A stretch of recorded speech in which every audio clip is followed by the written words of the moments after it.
The Biden administration is after your guns, and this week, David Chipman, the man nominated to run the ATF, made that crystal clear.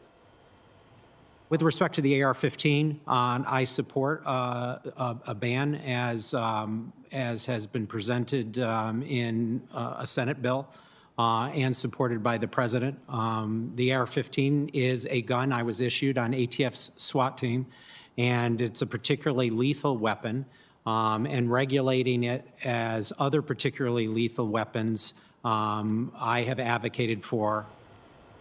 But nobody's really surprised by this. The moment Joe Biden announced Chipman's nomination, gun owners across the country knew they were in trouble. But that's the point. Biden wanted someone in the role who hates guns, and that's exactly what he got. Today we have a choice. We can either maintain the status quo by placing our faith in gunfighters, a good guy with a gun who we hope will prevail over a bad guy with a gun, or we can remove the obstacles that challenge our crime fighters from preventing the bad guys from ever getting a gun in the first place. Talking to any gun owner, a 100-round magazine is just not traditional, it's not normal, and I can't think of a purpose beyond killing a lot of people for having it. But who exactly is David Chipman? Well, for starters, he was part of the deadly raid in Waco, where almost 80 people were killed and an entire compound was torched. He also mocked millions of first-time gun buyers who wanted to self-protection during the pandemic. But ultimately, he's just another piece in the left's political puzzle, stripping us of our rights little by little. Joining me now, Colion Noor, gun rights activist and lawyer. Colion, what is the goal here? I mean, he pretty much stated it himself. I mean, he's literally being nominated for a position that's responsible for the regulation of firearms in this country. You would think it would be somebody who was impartial and who didn't have a particular leaning.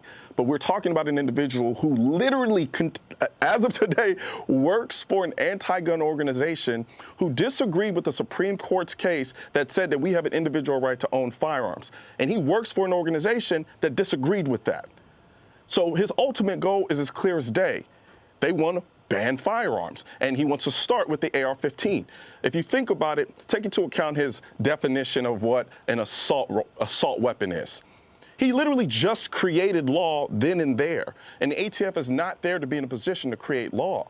So having somebody like David Chipman in this position is akin essentially to getting the Grand Master of the KKK to be the head of the Fair Housing and Equal Opportunity Commission. I love that. This is a guy that was on the stand today, and they asked him numerous amount of time about what an assault rifle is. He couldn't name that, even though he said it before. Is this a guy that can respect the law? Because now he has an official position, so can he make the pivot? No, he can't make the pivot. And if you think about it, all of the anti-gun organizations, they are begging for his confirmation. And the reason why they are begging for his confirmation is because they understand that they can leverage his position to create additional gun control laws through the ATF. His whole purpose and overall goal is to get into this position to further his agenda, which is to restrict our rights under the Second Amendment. He knows it, the anti-gun organizations know it, Biden knows it, and now the rest of the world knows it because he basically embarrassed himself during this hearing. So what's to come? Because when Americans watch this, they're saying, you know, do I need to stock up? What's going to happen? Am I going to have to turn my gun? How fast do you think this process is going to go into effect if he's confirmed? This process is going to go as far as we let it go. So for all the people watching this now, like, I implore them, reach out to your senators and let them know that they should not confirm this individual to this position because it's egregiously bad. It's egregious. Colion, I know we only have a little bit of time, but I always appreciate your knowledge on this issue. Do you mind telling the audience the history quickly on gun control? Because I don't think some people know. Yeah, well, the very genesis of gun control was rooted in racism. It was the root word is control. So the overall goal was to control people.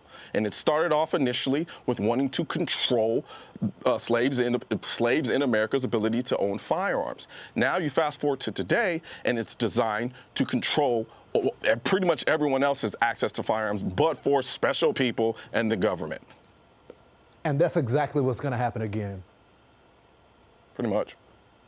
Wow. Colleen Noor, thank you so much. Absolutely. Thanks for having me, man.